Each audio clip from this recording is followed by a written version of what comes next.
بسم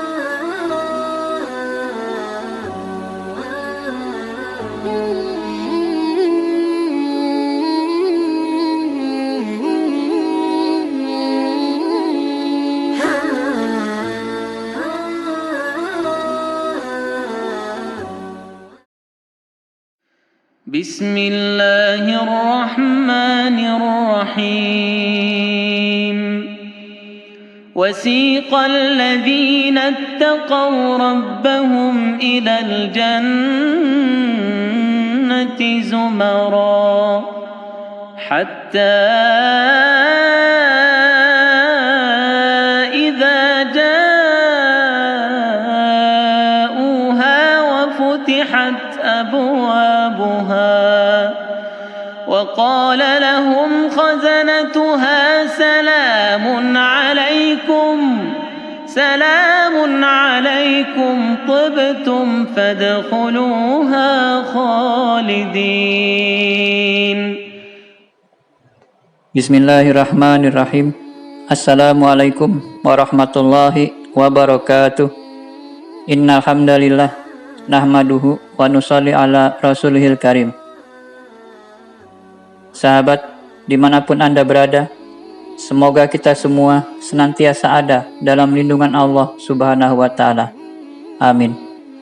Dalam video kali ini, kita akan membahas mengenai sebuah kisah Islami, yakni kisah seorang abid yang hendak menebang sebatang pohon. Adapun kisah selengkapnya adalah sebagai berikut.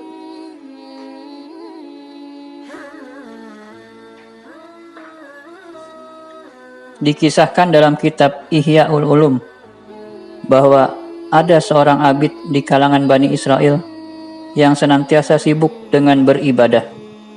Suatu ketika datanglah serombongan manusia kepadanya sambil mengatakan, "Di sini terdapat satu kaum yang menyembah sebatang pohon."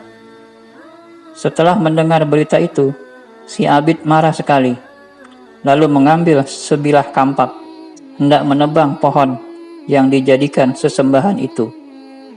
Di dalam perjalanan muncullah setan dalam wujud orang tua, lalu bertanya kepada si abid, "Mau kemana engkau?"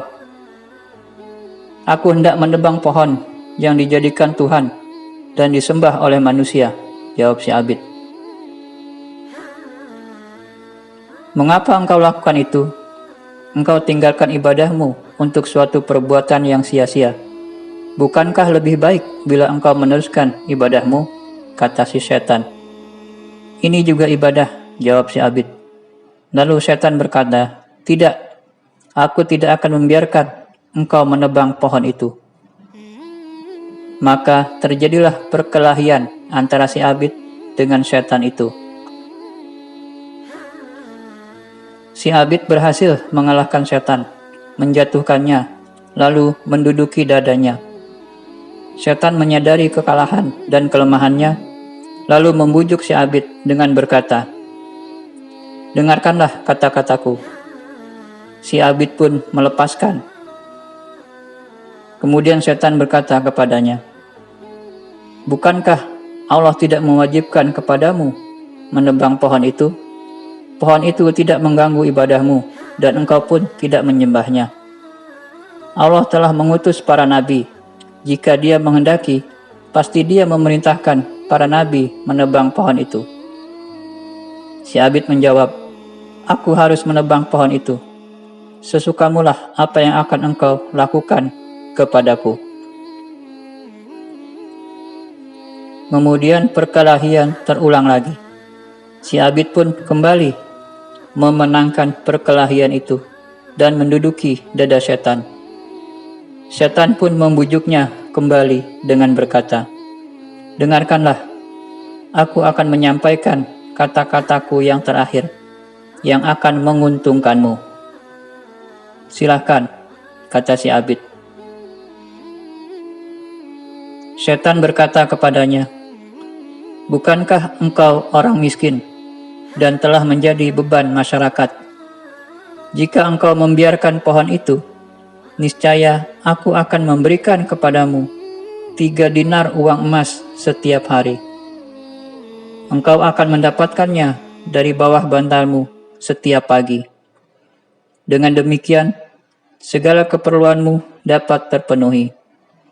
Engkau dapat menunaikan hak-hak keluargamu, dapat pula menolong fakir miskin, dan engkau dapat mempergunakannya untuk mengerjakan amal baik yang menguntungkan.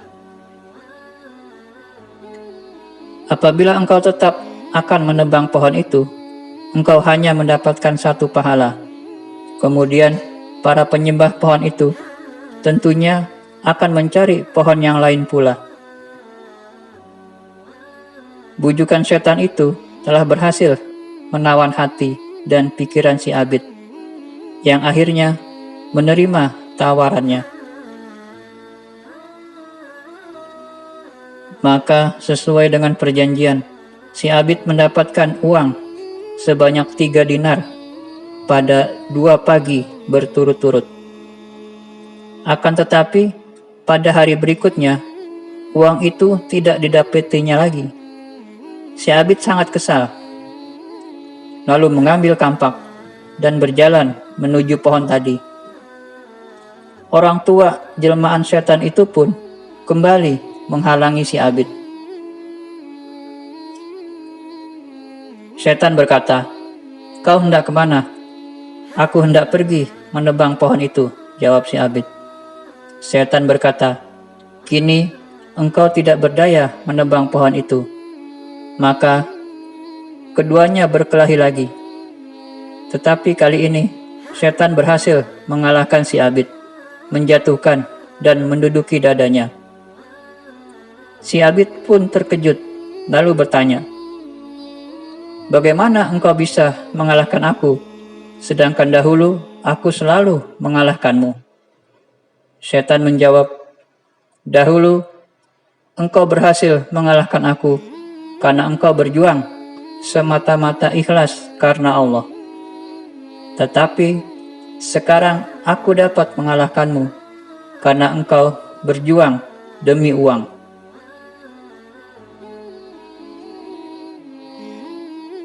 Sahabat, demikianlah kisah seorang abid yang hendak menebang sebatang pohon. Hikmah yang dapat kita ambil dari kisah tersebut adalah, hendaknya dalam melakukan semua amalan, kita haruslah ikhlas melakukannya, hanya mengharapkan keridhaan Allah Subhanahu wa Ta'ala semata. Sesungguhnya perbuatan yang dilakukan dengan ikhlas karena Allah mempunyai kekuatan yang luar biasa. Demikianlah apa yang dapat saya sampaikan. Lebih kurangnya saya mohon maaf. Semoga Allah Subhanahu wa Ta'ala memberikan kekuatan kepada kita untuk bisa amal dan sampaikan, insya Allah. Semoga bermanfaat dan menjadi asbab hidayah. Amin. Subhanallahi wa bihamdihi, subhanakallahumma wa bihamdika, asyhadu an la ilaha illa anta, astaghfiruka wa atubu ilaik. Wassalamualaikum warahmatullahi wabarakatuh.